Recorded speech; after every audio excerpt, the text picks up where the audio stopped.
linfático, ¿verdad? Sigues teniendo un epitelio íntegro, sigues teniendo células funcionales. Entonces, este es el principio del edema pulmonar cardiogénico. Cardiogénico porque es el ejemplo más típico y más fácil de describirlo, pero si haces falla renal aguda, por ejemplo, y te vuelves hipervolémico rápido, ¿verdad? Aunque tengas un buen funcionamiento sistólico de tu ventrículo izquierdo, si la presión telediastólica de tu ventrículo aumenta abruptamente y aumenta mucho, ¿verdad? A un punto donde ya no puedas compensar, pues obviamente vas a llegar a esto. Bueno, entonces, ese es el principio de un edema pulmonar cardiogénico. Y el principio de un edema pulmonar no cardiogénico es que no tienes problemas de las presiones, no hay una alteración del balance de Frank Starling. Lo que tienes es algo peor. Lo que tienes es daño a la funcionalidad o a la estructura de la barrera alveolo capilar. Y entonces aquí sí tienes ya se inunda tu alveolo ya de líquido, pues ya el líquido anormal, ya es un líquido un poco más osmótico, ya es un líquido que puede estar lleno de proteínas, con gran contenido de células anormales, independientemente de la causa del daño, pero lamentablemente la permeabilidad de tu barrera alveolo capilar está alterada y entonces pues ya te estás llenando y dañando tus alveolos en una situación que vuelve un poco más difícil de tratar, porque aquí no es que yo bajo la presión o resuelvo esto ya, sino que aquí básicamente tengo que esperar hasta que el alveolo se repare, tengo que esperar hasta que la membrana vuelva a tener su funcionalidad, tengo que corregir la causa. Esto es lo que más tememos, ¿verdad? Este tipo de insuficiencia respiratoria acarrea una mortalidad muy alta, ya todos lo sabemos, ¿no? Lo hemos visto ya múltiples veces ahorita con esta pandemia actual. Entonces, pues sí, lamentablemente es algo que está ahí presente y que sí sucede muy frecuentemente y puedas tener todas las modalidades de ventilación, puedas tener todas las modalidades de circulación extracorpórea del mundo, la mortalidad es alta en cualquier UCI, ya sea una UCI aquí o una UCI de Estados Unidos o Europa, lo que sea. Ya cuando haces una insuficiencia respiratoria o cuando haces un síndrome de estrés respiratorio agudo, pues obviamente pues no es buen pronóstico. Entonces, ya para recapitular la fisiopatología, pues ya cuando estás sumergido, pues obviamente empiezas a entrar en desesperación, empiezas a entrar en pánico, pierdes el patrón normal de la respiración porque empiezas a respirar con el objetivo de salvarte. Empiezas un momento en que ya no puedes, entonces decides, ok, voy a dejar de respirar porque ya me voy a sumergir. Entonces, ya aguantas tu respiración, aguantas hasta un tiempo considerable la respiración y ya después llega un momento donde pues ya te vence la hipoxia, te vence la disnea y tienes que inspirar. Entonces, cuando inspiras, no todo el agua se va a tu pulmón, ¿verdad? También una buena parte de agua la tragas y se va a tu estómago, que es otro de los principales problemas en la reanimación, ¿verdad? Que ya vamos a ver ahorita ya con detalle. Pero si tragas una enorme cantidad de agua, entonces tu estómago se llena de agua, esa agua la puedes regurgitar, esa agua puedes aspirar tus pulmones posteriormente y de la misma manera siempre vas a estar inspirando agua a tu vía respiratoria. Entonces, cuando ya tus pulmones se empiezan a llenar de agua, en tu cuerpo, en un reflejo de sobrevida, entonces hacen un laringoespasmo reflejo, cierra básicamente la entrada de aire, de agua a la vía aérea. Obviamente, si no hay entrada de oxígeno, perpetúa más la hipoxemia, ¿verdad? Y si sabemos que la hipoxemia no es algo que puedes esperar mucho tiempo, ¿verdad? Entonces va a llegar un momento donde ya la hipoxemia te derrota, se vence, entonces ya te empiezas se rompe el laringoespasmo y pues ya te empiezas a llenar libremente de agua y eso ya estamos hablando ya del concepto de ahogamiento fatal. Anteriormente se hablaba de las diferencias que podían ocurrir si te sumergías en agua salada o si te sumergías en agua fresca, ¿verdad? Entonces, pues obviamente lo que va a variar, uno, si el agua está limpia o no, ¿verdad? Si está contaminado o no. Y dos, si el agua, qué tan osmolar está el agua. Obviamente el agua salada, pues debido a la mayor concentración de sal y otros electrolitos, pues sí es más osmolar. Entonces eso va a hacer que la presión coloidosmótica alveolar sea mayor, arrastras agua y pues inundas más tus alveolos de agua. Ahora, si te sumerges en agua fresca, agua teóricamente pues hiposmolar, pues agua, ¿no? Entonces vas a crear más bien un efecto a la inversa. Más bien esa agua va a pasar libremente a tu torrente sanguíneo y puedes causar más bien un concepto de hemodilución. Entonces, todas estas alteraciones electrolíticas que puedas causar por hemoconcentración o por hemodilución, pues todas van a acarrear su complicación, todas van a afectar ciertos órganos de forma específica. Ahora, que esto ocurra, o sea, para que empieces a tener alteraciones electrolíticas severas por sumersión en agua salada o en agua fresca, tienes que inhalar o aspirar, perdón, más de 11 ml por kilo de agua, por lo menos, ¿verdad? Entonces es muy raro que esto ocurra porque por el laringoespasmo que ya mencionamos y porque llega un momento en que si ya se vence esto, pues básicamente la persona pues fallece, ¿no? Entonces, lo típico o lo que generalmente ocurre es que una persona aspira a un promedio alrededor de 3 a 4 ml por kilo. Es muy raro, ¿verdad?, que puedas llegar a aspirar casi 11 ml por kilo de agua, porque si estamos hablando de que pues es una enorme cantidad de agua la que tendrías que aspirar. Ya en ese momento pues estarías ya básicamente sumergido y probablemente fallecido. Entonces, por eso es que es muy raro que lleguen a ocurrir estas complicaciones por aspiración de esta enorme cantidad de agua. Entonces es importante tener en cuenta, ¿verdad?, qué es lo que pasa, qué es lo que pasa a nivel pulmonar cuando aspiras esta enorme cantidad de agua y ahí donde vienen las principales fatalidades. El agua entra, ¿verdad?, libremente a tus alveolos, ¿verdad?, por toda la estructura alveolar y te lava una enorme cantidad de agentes surfactantes, lo pierdes. Entonces, obviamente, si pierdes el agente surfactante, lo primero que vas a perpetuar es que se va a colapsar al final de la expiración todos esos alveolos, pero tienes unos alveolos colapsados, tienes otros alveolos llenos de agua, entonces, ¿qué es lo que va a pasar? Ese es el típico eh, mecanismo fisiopatológico del síndrome de distrés respiratorio. Tienes unos alveolos colapsados, tienes otros alveolos llenos de agua, tienes aquí unos alveolos que sí hacen intercambio gaseoso, tienes otros alveolos que no hacen intercambio gaseoso, quieres reclutar unos alveolos, pero cuando reclutas unos alveolos dañas otros, el mismo principio. Entonces, obviamente, teniendo esta disincronía alveolar, pues obviamente vas a perpetuar un cortocircuito intrapulmonar, ojo, intrapulmonar. Acuérdense que hay cortocircuitos intracardíacos y cortocircuitos intrapulmonares. Y si vas a tener cortocircuitos intrapulmonares altos, y vas a tener obviamente una alteración severa de la ventilación-perfusión, ¿verdad? Entonces, todo esto te va a conllevar a una hipoxemia severa con el tiempo, debido a que tus cortocircuitos van a seguir subiendo, subiendo, subiendo, pues vas a llegar a tener una acidosis hipercámnica grave. Entonces, la hipoxemia obviamente va a causar daño neurológico, ya lo sabemos. Mientras más daño neurológico, más edema cerebral.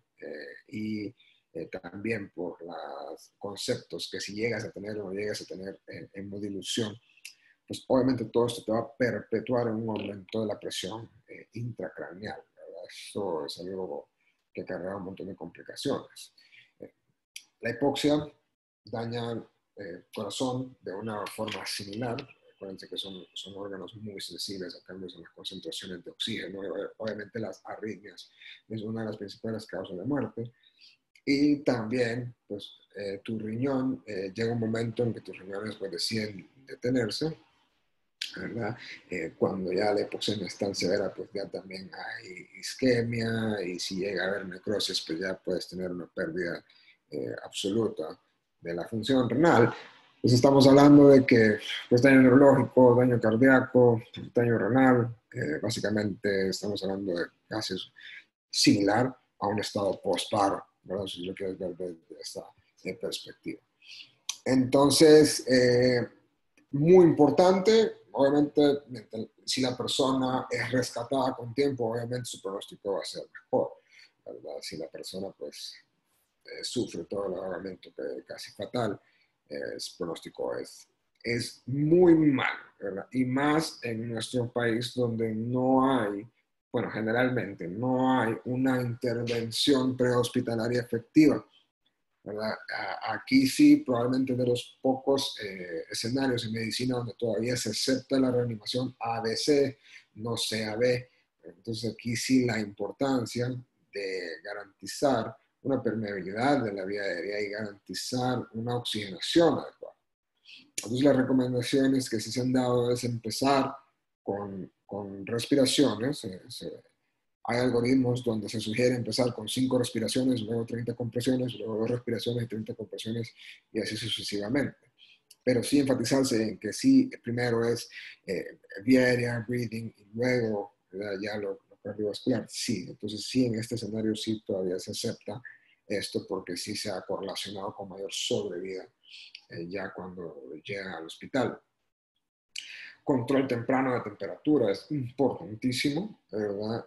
La hipotermia acarrea su daño propio, ¿verdad? Ya sabemos que si ya empiezas a tener arritmias y alteraciones electrolíticas, si perpetúas la hipotermia, pues obviamente no te va a ir bien, vas a dañar más tus riñones, vas a desproteger tu corazón, y pues obviamente todo eso te va a llegar a un ciclo vicioso donde hagas lo que hagas, no vas a poder recuperar al paciente. Y muy importante, si nos llega a estar en algún momento de reanimación post-ahogamiento, es recordar que al dar la ventilación el paciente puede vomitar. Tiene una enorme cantidad de agua en el estómago, entonces siempre tener eso en cuenta, ¿verdad? De, pues, de ponerlo en una posición de decúbito lateral, o estar siempre pendiente de ese riesgo de que si vomita, de no perpetuar una aspiración. Entonces sí es muy importante una intervención prehospitalaria, pues, lamentablemente en entrenamiento, pues generalmente son familiares que los rescatan o eso, o qué bueno, ¿verdad? Que tuviese alguien que sí esté entrenado en RCP post ahogamiento, pues le iría mejor. Entonces básicamente ya entendimos un poco de lo que puede pasar. Muy difícil ventilar a estos pacientes. Las recomendaciones en términos de ventilación es lo mismo que las recomendaciones de ventilación de síndrome de estrés respiratorio. Hay que acordar, tienes unos alvéolos que están bien, tienes otros alvéolos que están mal, pero tienes unos alvéolos ya atelectasiados, tienes otros alvéolos inundados de agua, entonces debes mantener una ventilación protectora, ¿verdad? Eh, no vas a tener una predilección, ¿verdad? Como en el distrés, por ejemplo, por neumonía, que puedes tener una predilección en las zonas posteriores, en las zonas dependientes. Aquí no, aquí puedes tener más un compromiso difuso, más un compromiso difuso sistema pulmonar. Entonces, un poco más difícil. O sea, hay que acordarnos de que siempre procurar mantener la mayor ventilación protectora posible. ¿Qué es una ventilación? Si puede apagar su micrófono, por favor. La ventilación protectora, ¿verdad? En síndrome de estrés respiratorio consiste en, tienes que procurar una oxigenación no de que te sature 94, 95, no. En las primeras horas de la reanimación pulmonar tú tienes que procurar mantener una oxigenación o sea, una saturación entre 88 y 92%. Ahí está el bien. Una presión arterial de oxígeno de 55 a 60 milímetros de mercurio. estás bien.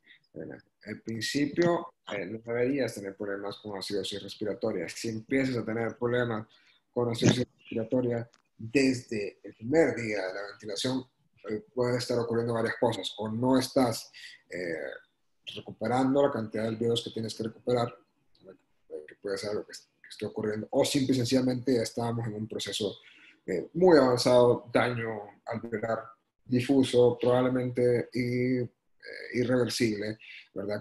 Donde ya si tenés cortocircuitos intrapulmonares más de 50%, puedes hacer todo lo que quieras, ¿verdad? Pero ya es paciente candidato para un sistema de circulación con membrana extracorpórea que no hay disponible en nuestro país hasta donde yo esté enterado. Entonces, ya vamos a entrar un poco en detalle más de lo ventilatorio, pero también recordar el daño que causa la hipotermia. Entonces, puedes causar un calentamiento, ya sea por conducción, por convección o por radiación. Si tienes métodos de convección, que son esas mantas térmicas, sería lo ideal, donde tú puedes regular la temperatura y te da, es cómodo para el operador, porque solo pues, pones la manta, regulas la temperatura y te da chance de trabajar. O sea, puedes trabajar en los accesos vasculares, puedes trabajar en la vía aérea, no es muy difícil de conseguir, tampoco estas mantas, o sea, sí se pueden obtener, ¿verdad? Los métodos de radiación, como esas lámparas de calor, pues sí, o sea, sí funcionan, ¿verdad? Y si tienes eh, alguna forma de infundir eh, líquidos intravenosos con un sistema de calentamiento, pues también. Todo lo que puedas hacer para recuperar tu temperatura corporal, estamos hablando de un promedio de medio grado centígrado a 1 grado centígrado por hora. Tu meta es llegar a temperatura de 34 grados centígrados. Si llegas a 34.5 grados centígrados, ahí estás bien, aguantas al paciente, ¿verdad? Y que poco a poco él vaya recuperando su temperatura a que se quede su temperatura fisiológica. Es mucho el daño que puede ocurrir por la sumersión, ya lo hemos visto, ¿verdad? Netamente el daño que causa alveolar, que causa el agua, pues es básicamente el principal problema, pero no hay que olvidarnos que no debería haber neumonía a menos de que el agua que haya aspirado pues sea agua contaminada, entonces siempre no olvidarnos de un buen interrogatorio de dónde fue que se sumergió, era agua contaminada o no, qué tanto riesgo tiene esta persona de tener neumonía, para que puedas dirigir tu cobertura antibiótica. Tu cobertura antibiótica tiene que ir orientada hacia el patógeno que sospechas, ¿verdad? Si sospechas netamente una microaspiración por irritación, pues ahí pues das antibióticos para neumonía por aspiración, pero a lo contrario, pues te orientas hacia lo que puedes recuperar. Es el mismo principio, el mismo daño, estamos hablando de que es una hipoxia que no puedes detener, y mientras más tiempo estés sumergido es igual que como des reanimación, que cuenta la misma cantidad de minutos, ¿verdad? Si das reanimación cardiopulmonar por 10 minutos, obviamente el daño va a ser mayor que si das por 5 minutos, el mismo concepto. Mientras más tiempo estuvo en hipoxia sumergido, más órganos van a haber comprometidos. Entonces, siempre hay que acordarnos que el manejo va a ser prácticamente igual a un estado posparo. ¿Por qué se puede hipotensar un estado posparo? Si se hipotensa abruptamente un estado posparo o se hipotensa abruptamente un paciente post-ahogamiento de que no estaba hipotenso previamente. Entonces piensa en qué tanto daño causó la hipoxia en su corazón, piensa qué tanto daño causó la hipoxia en sus riñones, qué tanto daño causó la hipoxia a nivel de su vasculatura general, cuánto endotelio fue lesionado en realidad, puedo o no puedo recuperar su tracto digestivo, puedo o no puedo recuperar su tejido cerebral, en realidad qué tan hipóxico estuvo y por cuánto tiempo estuvo. La hipoxia cerebral es otra cosa muy importante, ¿verdad? La valoración neurológica conjunta de la ventilación, porque puedas estar tratando de recuperar un pulmón, o un riñón, o un corazón, ¿verdad? Y pues, si no evalúas lo neurológico, pues puedes estar en muerte cerebral y pues tal vez no te das cuenta pensando de que ese efecto...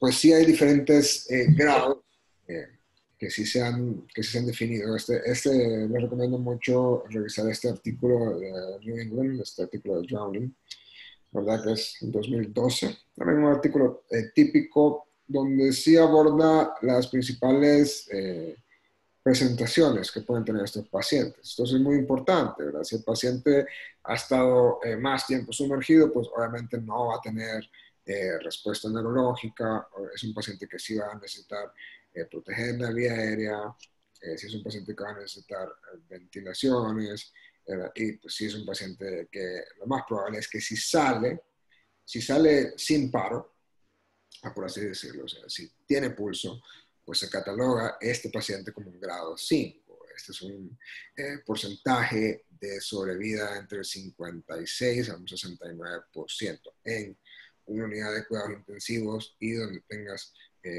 todo disponible, ¿verdad? Si ya es un paciente que no tiene pulso, o sea, que tienes que realizar reanimación, lo recuperas, pasa a la unidad de cuidados intensivos, pues es un paciente que sí acarrea una mortalidad pues casi del 88%, o sea, un porcentaje de sobrevida de entre 7 a 12%, o sea, sí es muy bajo.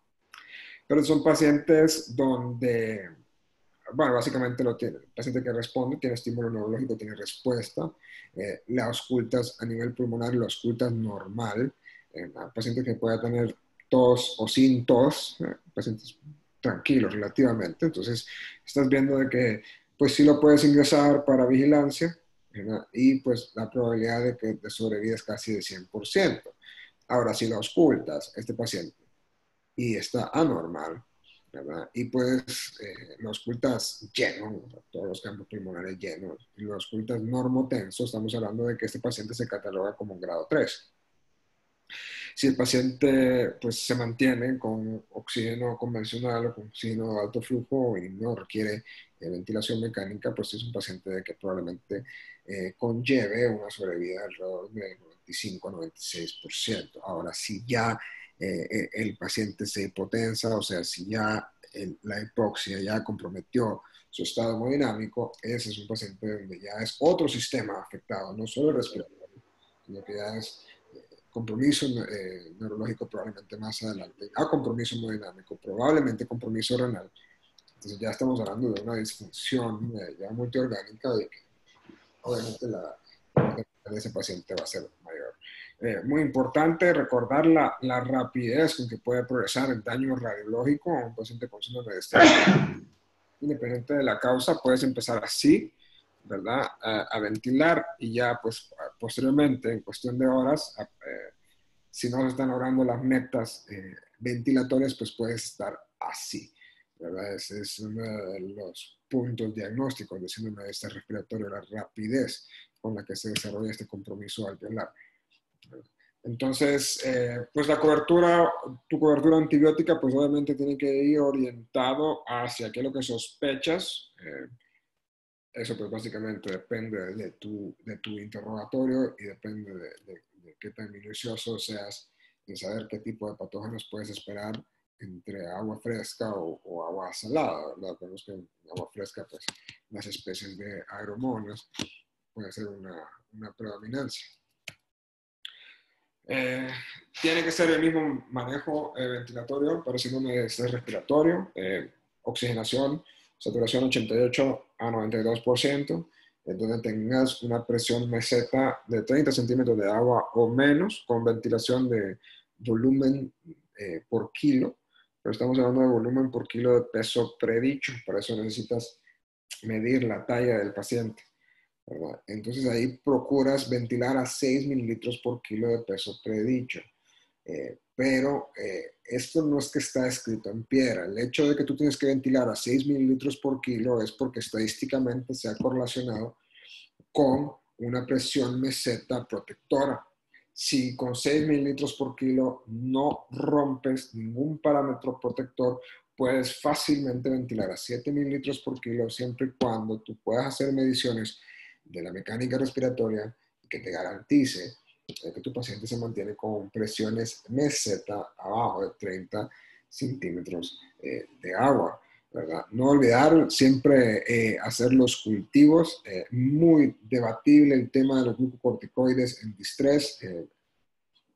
La evidencia hasta el momento es que no trae beneficio porque no se ha demostrado que te aumenta la recuperación alveolar, no te ha demostrado que te mejora la sobrevida, no ha demostrado que son menos días en ventilación, ¿verdad? Lo único que han demostrado los esteroides es que si tienes una tormenta inflamatoria, pues sí te puede bajar el grado de inflamación y darte más tiempo para poder recuperar la causa del daño. Muy difícil, ¿verdad? Conseguir circulación por membrana extracorpórea, pero sí deben saber que existe. Y, por ejemplo, ahorita en el tema de COVID, ustedes han visto, ¿verdad?, que ya cuando este paciente alcanza cortocircuitos intrapulmonares muy altos, ya no puedes ventilar protector, porque si lo ventilas protector, el CO2 se te va para arriba, se te va, se te va, se te va. ¿Verdad? Lo que se hace es que a estos pacientes se les pone un catéter femoral. Ese catéter femoral se conecta a un dispositivo de remoción extracorpórea de CO2. Es un dispositivo pequeño, que básicamente se conecta a un catéter venoso femoral. Y ese dispositivo hace básicamente un aclaramiento por una membrana extracorpórea de CO2. Entonces, lo único que hace es removerte CO2, no te oxigena ni nada, solo remueve CO2. Es un dispositivo práctico, esperamos en algún momento llegar a tener esa disponibilidad en nuestro país, pero ya te quitas la presión que te causa esa acidosis respiratoria, entonces ya te encargas solo de ventilar protector al pulmón mientras terminas de recuperar y recuperar y recuperar y recuperar más campo pulmonar que se perdió. Surfactante, no hay evidencia de que inyectar surfactante mejora la sobrevida, todavía eso está en debate, no es una recomendación de alto nivel de evidencia. No hay que olvidarnos que todo estado posparo, igual que todo paciente post ahogamiento, obviamente va a ser isquemia e hipoxia cerebral. La hipoxia cerebral se pues, compromete con un edema cerebral, y el edema cerebral, si es un paciente que no tiene mucho espacio intracerebral, pues obviamente va a ser un aumento de la presión intracraneal. No necesitamos cada vez la UCI se ha vuelto más con una tendencia a ser menos invasiva. Anteriormente sí se quería poner catéteres en todos lados, actualmente no. No se necesitan todos estos catéteres de medición de oxigenación cerebral o catéter intraventricular para medición de la presión intracraneal o catéter parenquimatoso para medición de la presión intracraneal. No. Actualmente ya se correlaciona muy bien la medición por ultrasonido de la vaina del nervio óptico, que eso lo puedes aprender en un día, o sea, es algo bien fácil de hacer, no requiere mucho entrenamiento, ¿verdad? En realidad que es bastante sencillo, solo se mide el diámetro de la vaina del nervio óptico, lo único que sí necesitas es tener un transductor lineal, o sea, necesitas tener un ultrasonido, pero sí es una inversión importante, más en un área donde sí se ofrecen muchos cuidados críticos, porque se correlaciona directamente con la presión intracraneal. Si la vaina del nervio óptico te mide 5 milímetros o más, pues se correlaciona con presión intracraneal mayor de 20. Entonces tú vas guiando tu terapia de protección neurológica en base a la vaina. Eso es en situaciones donde no tenemos disponible todos esos transductores, ¿verdad? Que pues obviamente es la realidad de nuestro país. Como todo paciente neurocrítico, como todo estado posparo, tiene que haber un control estricto de la glucosa, metas entre 140 y 180 miligramos por decilitro. O sea, usamos mucho las infusiones de insulina en estos pacientes para mantener estas glucometrías estrictas y evitar variabilidad y evitar bajones, evitar subidas, ¿verdad? La hipotermia, ya lo dijimos, ustedes pueden hacer una revisión extensa de la literatura donde estudios donde hacen hipotermias inducidas a pacientes tal vez 32, 33 grados centígrados, en pacientes postparo. Y van a encontrar que no hay mejoría de sobrevida, que en realidad es bien difícil mantener a un paciente con este grado de temperatura. Los cuidados son bien complejos y la experiencia a nivel mundial de esos cuidados de hipotermia de estos niveles es bien baja. Entonces se ha correlacionado con una mortalidad igual a los cuidados típicos o mayor a los cuidados típicos. Entonces, por lo tanto, hablar de hipotermia inducida a menor de 34 grados centígrados no es algo recomendado en la actualidad. Hay que tener mucho cuidado con los desórdenes electrolíticos que pueden haber al inicio. Siempre que ustedes reciban un paciente de este tipo, tienen que hacer una medición completa, ¿verdad? Considerando de que la hipoxia dañó su corazón, dañó sus riñones, dañó su tracto digestivo, dañó su cerebro y pues ya sabemos la lesión que va a haber a nivel pulmonar, ¿verdad?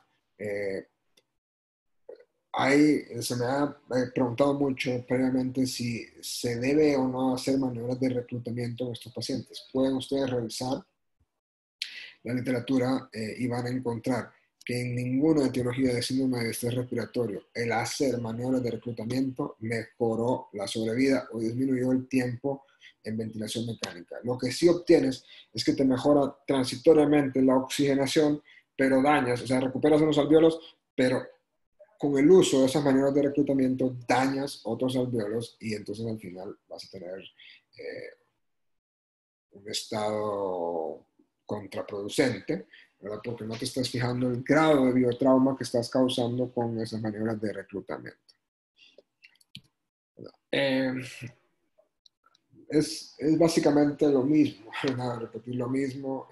Siempre va a haber daño de todos estos sistemas que dependen mucho de oxígeno. Entonces, anticiparnos a saber que se va a dañar nuestro riñón, sí, saber que si el riñón se detiene, esto es, actualmente se ha definido el concepto, bueno, no actualmente, ya no, en la última década, pues que se han hecho más y más estudios de la lesión renal aguda, pues ya se está tratando de meter en la literatura mundial el concepto de angina renal o de ataque renal, ¿verdad? Es que básicamente, vaya, por ejemplo, si tienes un ataque al corazón, o si tienes angina, tú en ese momento actúas, ¿no?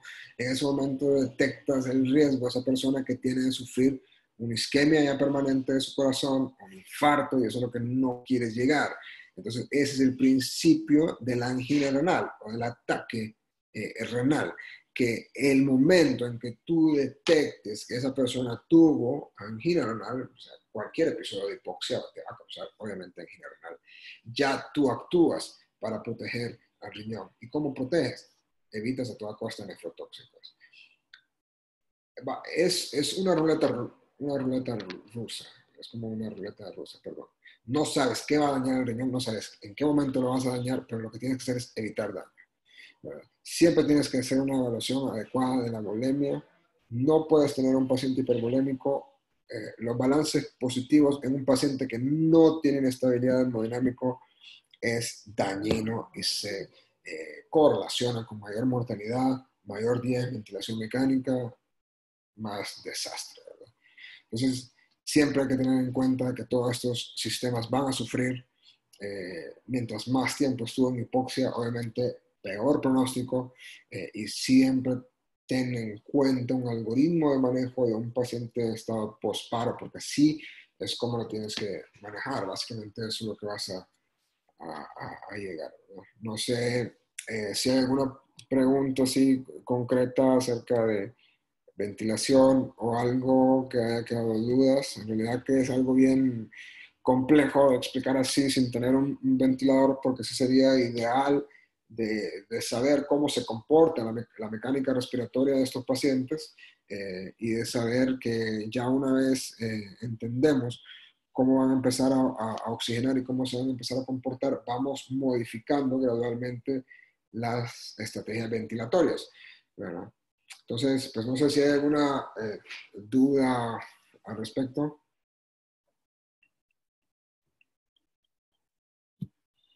Sí, doctor, buenas tardes. Doctor, la verdad que de mucho provecho su charla. Sí me gustaría saber, doctor, si la recomendación con este tipo de pacientes, porque usted nos decía de que lo ideal sería manejarlos por volumen, a 6 ml por kilo de peso predicho. Sí. Doctor, pero ¿qué tan el PIB, cuánto sería lo recomendable? ¿Manejarlos con alto PIB, doctor? ¿O ir ascendiendo, empezar con bajo PIB? Ok, mira, hay varias maneras de titular el PIB, ¿verdad? El PIB no es el mismo para todos los pacientes, ¿sí? ¿Verdad? El PIB puede variar entre una persona obesa o entre una persona delgada. Cuando yo dije 6 ml por kilo de volumen tidal, eh, qué tipo de modalidad ventilatoria tú escojas depende del operador, ¿verdad? Por ejemplo, en mi caso, yo me siento más cómodo ventilando por presión que ventilando por volumen. Lo único que tengo que hacer es definir mis parámetros de presión para que el volumen tidal inspiratorio que yo voy a darle a mi paciente sea 6 ml por kilo de peso predicho, ¿verdad? No hay ningún estudio que demuestre de que ventilar por volumen es superior a ventilar por presión. Y el único beneficio que sí nos da ventilar por volumen es que yo puedo hacer mediciones de la mecánica respiratoria más fácil, más rápido. Porque hacer mediciones de la mecánica respiratoria con compresión no es recomendado. O sea, lo que tienes que hacer es primero cambiar a una modalidad por volumen, cambiar a un circuito de flujo con una curva constante, o sea, una curva cuadrada, y luego hacer mediciones de la presión. O sea, es un poco más difícil porque tienes que hacer más pasos, ¿verdad? Pero para alguien que ya tiene experiencia en ventilación y eso no es algo que le va a comprometer mucho tiempo. Pero lo que sí es dañino es que te pongas a ventilar en volumen y tal vez no dominas la modalidad, ¿verdad? Entonces ahí sí, porque si no dominas la modalidad, probablemente sí estás causando daño pulmonar, si existe ese concepto de daño pulmonar inducido por ventilador mecánico, ¿verdad? Que sí es bien frecuente a nivel mundial. Entonces, es algo que sí tienes que tener en cuenta. Yo, les voy a mostrar ahorita en este momento.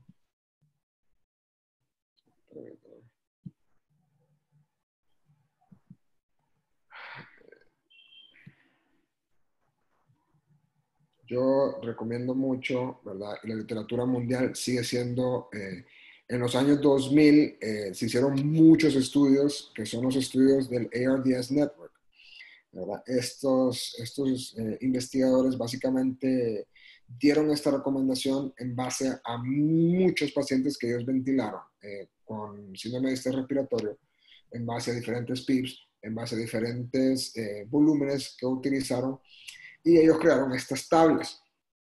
Estas tablas tienen vigencia científica hasta la fecha de hoy. Nadie puede criticarte por titular el PIB con las tablas de la ARDS Network. ¿Por qué? Porque sí tienen validez científica, sí se han correlacionado con mejoría de la sobrevida y con menos tiempo de ventilador porque fueron diseñadas para que todo mundo que no pudiera realizar mediciones de la mecánica respiratoria pusiera PIPs protectores. Por ejemplo, si el paciente necesita un FIO2, o sea, tienes dos tipos de tablas. Una tabla de PIB bajo, FIO2 alto, o de PIB alto, FIO2 bajo. Entonces tú vienes, primero pones el FIO2. Si tu FIO2 que necesitas para tener una saturación entre 88, no, este de 95, no, 92, vaya, pone que necesitas 60% de FIO2 para tener una saturación de 90%, por ejemplo, entonces el PIB que tú vas a programar es 10. Y tú pones en el expediente método de titulación de PIB por tabla de ARDS Network. Punto. Eso tiene sustento científico porque fueron muchos estudios que respaldan estas tablas y esta ha sido una de las tablas que más ha sido estudiada en ventilación mecánica y en cuidados intensivos. Entonces, por ejemplo, si el paciente necesita un FIO2 de 80%, PIP 14. ¿Verdad? Ahora, sí se ha comparado las tablas de bajo PIP con FIO2 alto contra esta, y la que sí ha mostrado mayor sobrevida porque fue más protectora es la tabla de PIP bajo y FIO2 alto.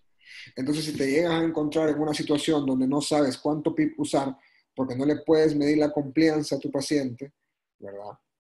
Ya sea que es que no tienes experiencia o que no tienes un ventilador que te permita medir una compliance, entonces simple y sencillamente tú defines la FIO2 que necesita tu paciente, en base a la FIO2 tú programas el PIP. Si el paciente necesita una FIO2 de 70%, tú vienes y le puedes poner un PIP entre 10 a 14 sin ningún problema. Y lo justificas porque ese es el PIP recomendado por las tablas del ARDS Network.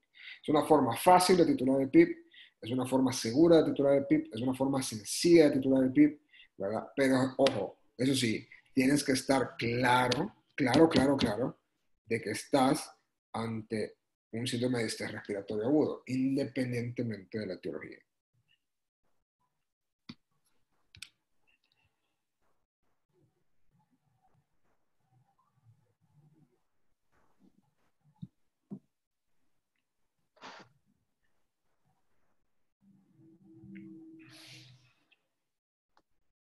Gracias, doctor. Sí, no. Doctor, buenas. Entonces, en este caso, nosotros solo tomaríamos, sí, para como metas todo lo que implique las guías ARSNet, por ejemplo, para ventilar, y así igualmente las metas, los parámetros ventilatorios y en cuanto a parámetros, este paciente, que claro, son algo dinámicos y hay que estar siempre pendientes de ellos para poder optimizar su manejo. Entonces, ventilarlos como un distrés, claramente como nos acaba de explicar usted ahorita. Sí, es correcto, ¿verdad? La ventilación tiene que ser los parámetros protectores. O sea, tú le tienes que programar un volumen tidal que le dé un plato abajo de 30. Eso sería lo ideal, ¿verdad? Eso es una ventilación protectora. Entonces tú tienes que lograr en las primeras 2 horas de ventilación ya tener esta oxigenación meta, ya tener estas presiones meta, ¿verdad? Y ya una vez tú alcances esto, pues ya básicamente tienes que dar tiempo a que el paciente se estabilice, ¿verdad? No es de estarle moviendo el ventilador, sino que ya tú programas el PIP ideal del paciente, vas a ir notando que a medida van avanzando las horas, el paciente va a ir reclutando, va a ir recuperando áreas pulmonares colapsadas, áreas pulmonares perdidas, y a medida va haciendo esto, vas a ir notando que el intercambio gaseoso cada vez es más efectivo, ¿verdad? Y no le vas a estar causando biotrauma al paciente. Doctor, otra pregunta. En cuanto a la pseudoanalgesia, doctor, ¿cuál sería lo recomendable, doctor? Usualmente, bueno, nosotros contamos con propofol midazolam y pues la relajación en el hospital escuela únicamente contamos con atracurio, doctor. Pero, bueno, no sé qué experiencia tiene usted con la dexmedetomidina también en México, doctor. Y lo otro es que si se puede considerar cobertura para hongos en estos pacientes, considerando que fueron expuestos a aguas contaminadas. Sí, sí puedes considerar coberturas para hongos, ¿verdad? Definitivamente. Si viste en la tabla, hongos era básicamente el último punto que se tenías que tomar en cuenta. No es común, pero sí lo puedes tomar en cuenta. Siempre cultivar, pero siempre respáldate de un cultivo antes. Le dejas cobertura amplia. Hay que acordarnos que en un paciente crítico empiezas primero con una escopeta y ya luego te bajas a un 9 milímetros. Entonces, le empiezas de amplio espectro primero, y ya una vez se estabilice y ya tienes cultivos, pues ya bajas. No empiezas de abajo hacia arriba, sino que empiezas de arriba hacia abajo.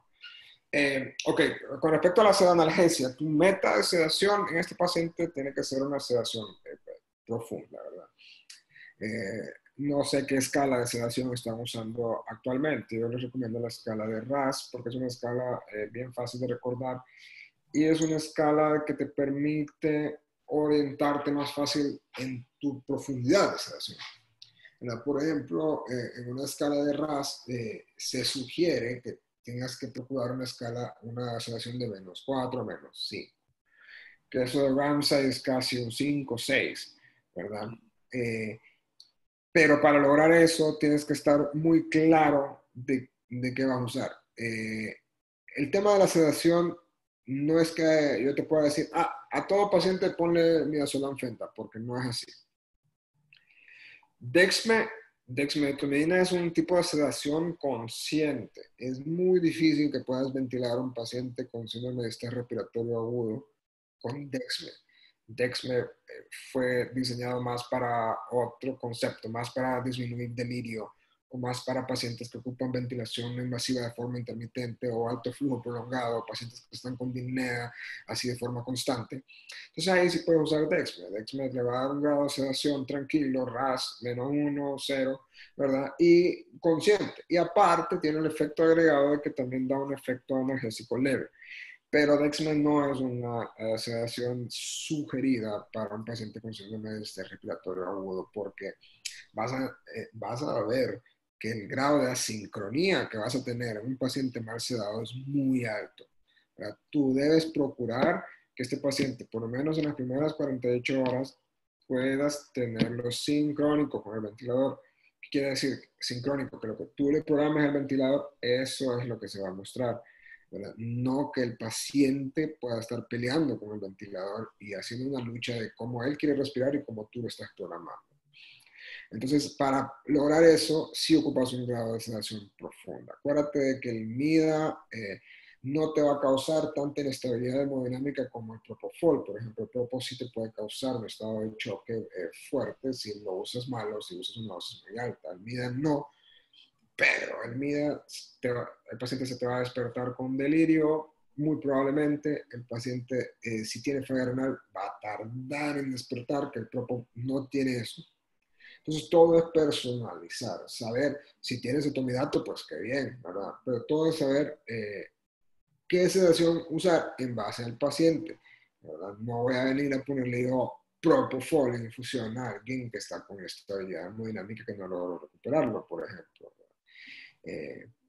Incluso muchas veces un paciente en estado de choque severo y ya que tuvo cierto grado de hipoxia cerebral con pura sedación con opiáceos, te puede decir, no necesitas agregar una benzodiazepina, no necesitas agregar propo, pero todo depende del paciente. Ahora, atracurio ya no se usa, ¿verdad?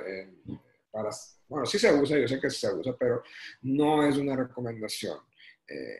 Porque el atracurio se ha correlacionado mucho con una tormenta ahí de histamina, causa mucha liberación de histamina, entonces te causa broncoespasmos, te retrasa el destete, el paciente hace curvas de flujo muy anormales, ¿verdad?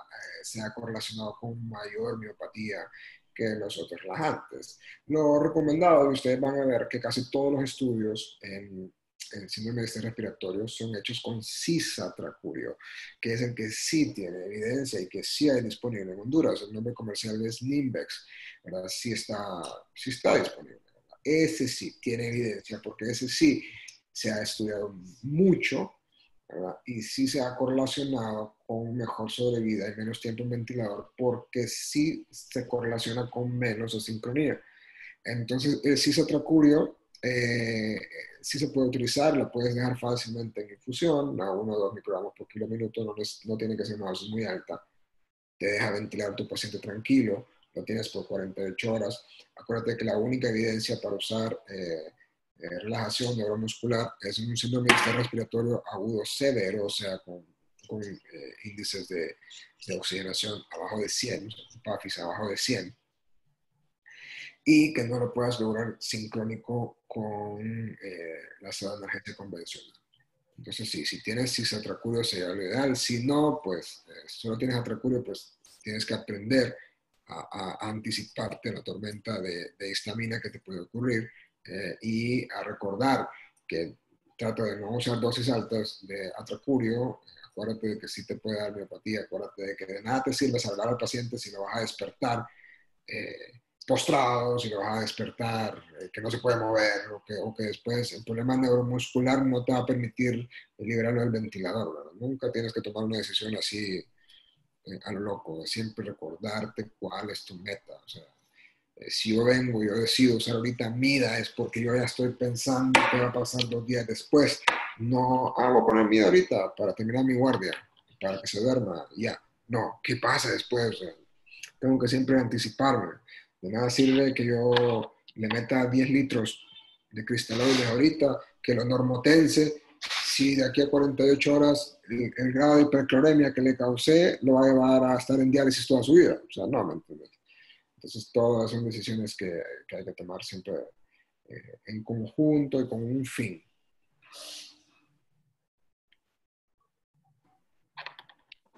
Doctor, una consulta.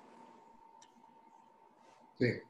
Con respecto a la explicación fisiopatológica que nos daba sobre lo que causa el distrés respiratorio por el síndrome de sumersión o casi ahogamiento y el mecanismo por el cual hay injuria al violar, ¿qué tanta validez podría tener pronar de forma temprana a estos pacientes con distrés si no se logran las metas de oxigenación según el ARSNet?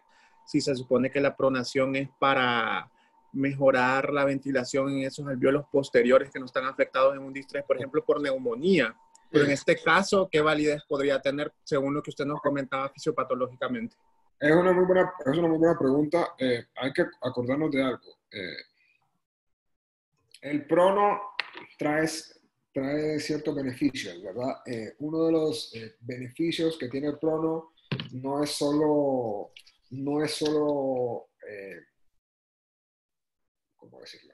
No es solo ese reclutamiento posterior, ¿verdad? Que sí puedes obtener por las alteraciones o la diferencia de las presiones y de cómo vas a jugar con las zonas de West pulmonar, sino que algo que sí vas a influenciar bastante con prono, independientemente del tipo de daño pulmonar, es que sí vas a bajar el cortocircuito, o sea, y sí vas a mejorar la ventilación, perfusión. ¿Por qué? Independientemente de las áreas de pulmón dañado, con pronar a un paciente si haces una perfusión mucho más homogénea, ¿verdad? Entonces, con hacer una perfusión mucho más homogénea, con que redistribuyas de forma más homogénea las presiones pulmonares también, eso no tiene que ver con que alvéolos voy a estar ventilando y eso. Obviamente no vas a reclutar igual de efectivo que como que si el daño no tuviera zona posterior. O sea, ahí prono sería una evidencia 1A, por ejemplo. Pero sí, por el hecho de que vas a crear una ventilación, perfusión más fisiológica a ventilarlo en supino, sí es una recomendación cuando tienes una refractariedad en las primeras 6 horas de que te ventilaste con medidas protectoras.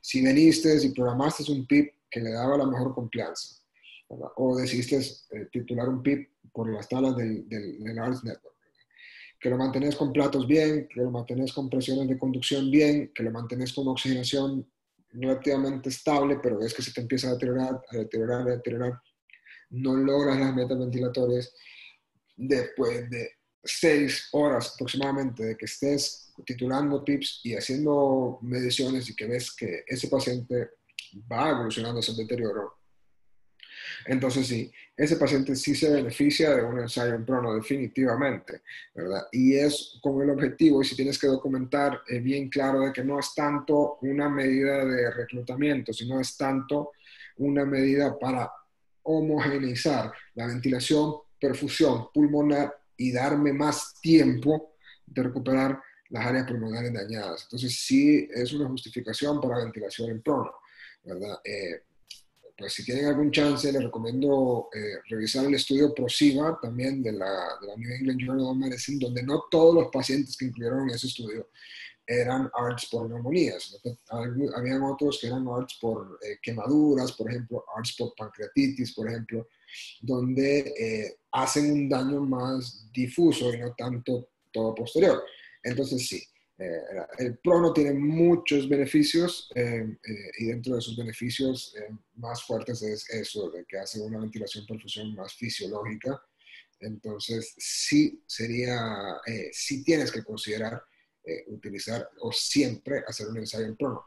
Incluso no puedes presentar a un paciente para ECMO sin antes haber pasado por un ensayo en prono. Es como un requisito y es algo que las guías, por lo menos las guías norteamericanas, te lo piden. ¿Verdad? Que si fracasó a la estrategia ventilatoria y fracasó al ensayo en prono, entonces ya puedes considerarlo, ¿verdad? Para una oxigenación con membrana extracorpórea.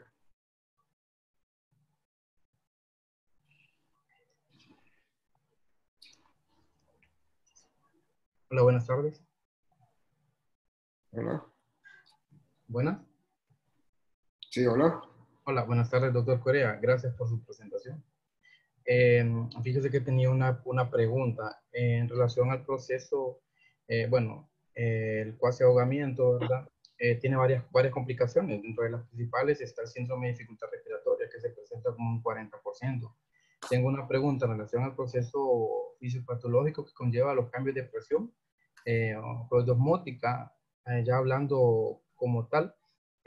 ¿Usted considera algún beneficio como tal en cuanto al uso o administración de albúmina, ya pues a largo plazo, digamos, en un paciente con en una clasificación de la 4, 5, 6, por decirlo así, que usted la mencionó, ya que me fijé que tiene una mortalidad, la mortalidad es más progresiva en base a mayor probabilidad de la clasificación? Entonces no sé si tiene algún comentario en base al uso de albúmina. Ya sea, gracias por tu pregunta. Ya se ha estudiado el uso de albúmina. Recuerda que tu meta de usar albúmina es pues aumentar la presión vascular de osmótica y así como crear un tipo de succión, por así decirlo, ¿no? Para bajar un poco el edema netamente alveolar.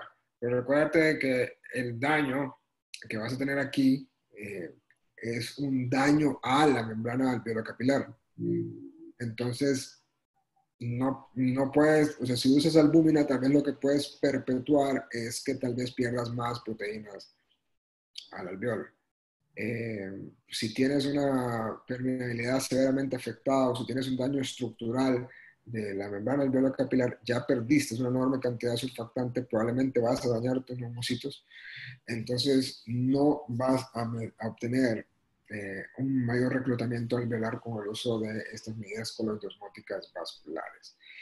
Ya se ha estudiado el uso de albúmina en síndrome de estrés respiratorio y el único beneficio que ha traído la albúmina es que te ofrece mayor protección endotelial porque la albúmina te restaura un poco el área de glicocálix del endotelio. Entonces, ese es el único como beneficio que te puede dar mayor restauración del glicocáliz y te puede, o sea, eso se va a perpetuar como mayor recuperación hemodinámica, pero no netamente en oxigenación, no netamente en ventilación. Y ya está demostrado también que si tienes un paciente neurocrítico, por ejemplo, el uso de albúmina no se correlaciona con mayor sobrevida, ¿verdad? Entonces, lamentablemente no es una opción. Ha sido un poco desfavorable el uso de albúmina, y albúmina sigue siendo indicación fuerte en reanimación hemodinámica, cuando tienes un estado de choque hipovolémico más que todo, ahí sí, ahora sigue teniendo muy fuerte la evidencia. En uso de estas membranas de diálisis también, estas membranas que utilizan albúmina, pues sigue teniendo mucha evidencia, ¿verdad? Pero ya netamente para este punto, no, ¿verdad? No, ya está estudiado, el Aldios, ¿verdad? Lo mostró más bien que había mayor deterioro, ¿verdad? De la oxigenación, entonces no es una opción que se puede utilizar. Gracias, doctor.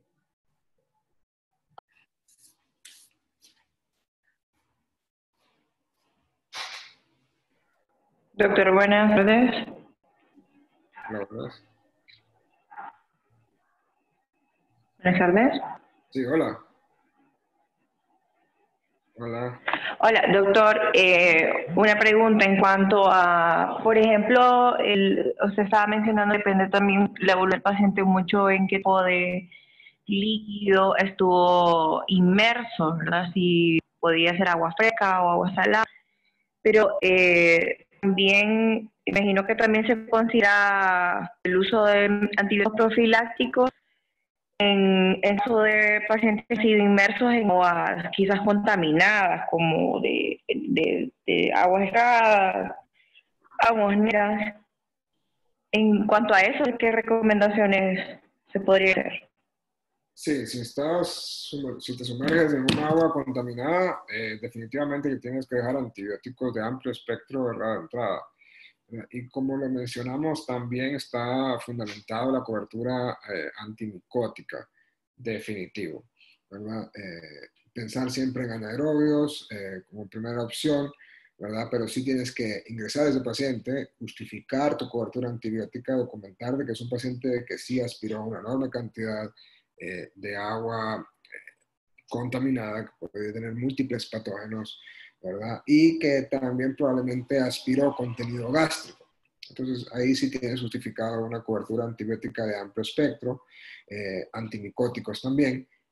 Haces cultivos y ya cuando tengas resultados de cultivos, pues ya ahí sí ya titulas tus antimicrobianos en base a lo que te salga. Pero sí, si es agua contaminada, el ingreso tienes que ingresarlo con una cobertura antibiótica de amplio espectro y luego bajar, pero ya cuando tengas el cultivo, definitivamente. Gracias.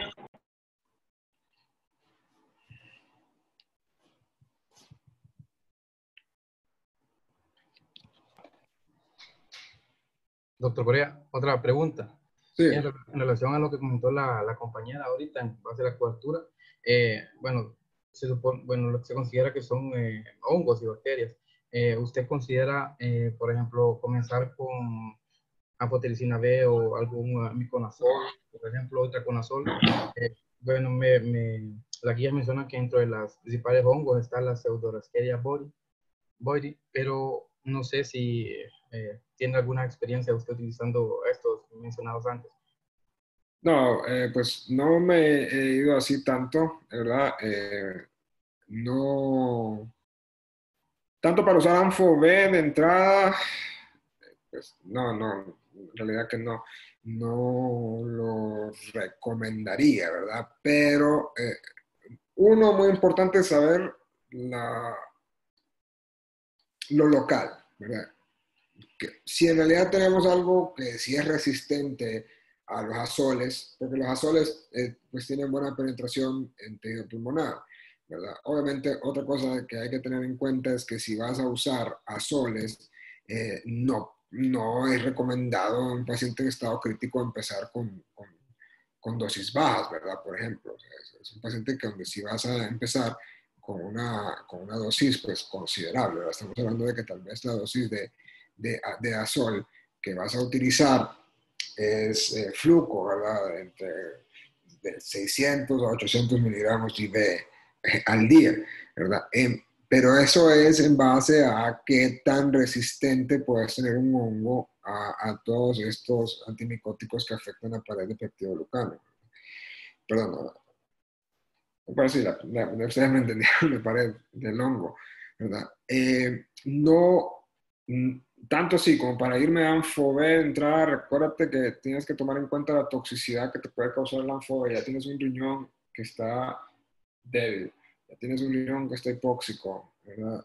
Acordemos del principio de tratar de limitar los nefrotóxicos, o sea, mientras más tiempo estuvo hipóxico, más sistemas hay dañados. Entonces, mientras menos daño le agregues, mejor, ¿verdad? Ustedes pueden revisar en la UCI que se ha metido el concepto de menos es más, less is more, ¿verdad? Mientras menos daño haces, más beneficio le vas a dar al paciente, ¿verdad? Entonces, cuando recibes al paciente, todo se ve cuesta abajo, el paciente se ve mal, se ve inflamado, se ve con bastante dificultad respiratoria, probablemente te llega en estado de preparo o casi en paro o desoxinando, lo que sea. Se ve mal, ¿verdad? Obviamente todo paciente cuando llega se ve muy mal, es como el inicio del choque séptico, todo se ve imposible de lograr. Solo es que salgas de esa fase, de ese estado de la respuesta crítica, donde ya vas a empezar a ver que poco a poco vas a poder ir normalizando tus parámetros y vas a poder ir recuperando todas estas funciones orgánicas que perdiste. Entonces, si agregas ANFO-B de entrada, ¿verdad? De forma empírica, en realidad tendríamos que ver si son resistentes estas especies de hongos aquí en nuestro país, ¿verdad? No me iría tanto por ANFO-B de entrada, creo que la recomendación sería usar una sol, ¿verdad? A una dosis de paciente en estado crítico. Entonces, igual con los antibióticos, ¿verdad? Acuérdense que el volumen de distribución de un paciente en estado crítico y un paciente que puede estar diluido por la cantidad de agua va a ser un volumen de distribución completamente diferente a un paciente normal. O sea, a este paciente le puedes pasar 1 gramo de banco, por ejemplo, y vienes y le mides las presiones meseta de vancomicina a los 2 días y la tienes en 4, ¿verdad? O sea, no logras ninguna concentración inhibitoria mínima porque estás titulando tus antibióticos en base a lo que crees que es un volumen de distribución normal. Y un paciente en estado crítico tiene el volumen de distribución completamente alterados. Entonces tienes que tomar en cuenta la farmacocinética y farmacodinámica de un paciente crítico antes de poder indicar una cobertura antibiótica. Por ejemplo, el primer día de cobertura antibiótica de un paciente críticamente enfermo no tienes que titular antibióticos por la tasa de aclaramiento renal, ¿verdad? No puedes hacer eso, ¿verdad? Porque lo vuelvo a decir, tienes que empezar con una escopeta y luego ya te bajas a una 9 milímetros. Empiezas fuerte, empiezas temprano, empiezas fuerte y luego ya le bajas, ¿verdad? Pero también tienes que empezar orientado, ¿verdad?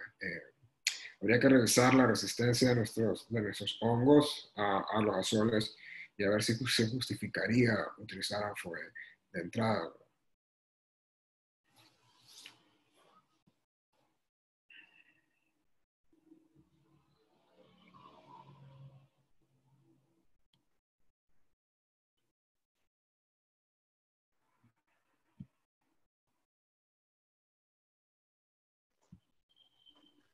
Ya se acabaron las preguntas. Alberto Correa, muchas gracias. Bueno, doctor. Tenía días de no verlo. Gracias por la presentación. Ojalá que se repitan, porque definitivamente valen la pena. Gracias por la invitación, doctor. Un gusto. Sí. Nos colaboren, definitivamente necesitamos gente capacitada que nos ayude en el posgrado. Y usted es de las personas que más nos ha apoyado anteriormente. Así que quede invitado para que nos siga apoyando. A la orden, doctor, a la orden. Un gusto. Saludos. Bueno, gracias. Nos vemos. Gracias, hasta luego. Buenas tardes.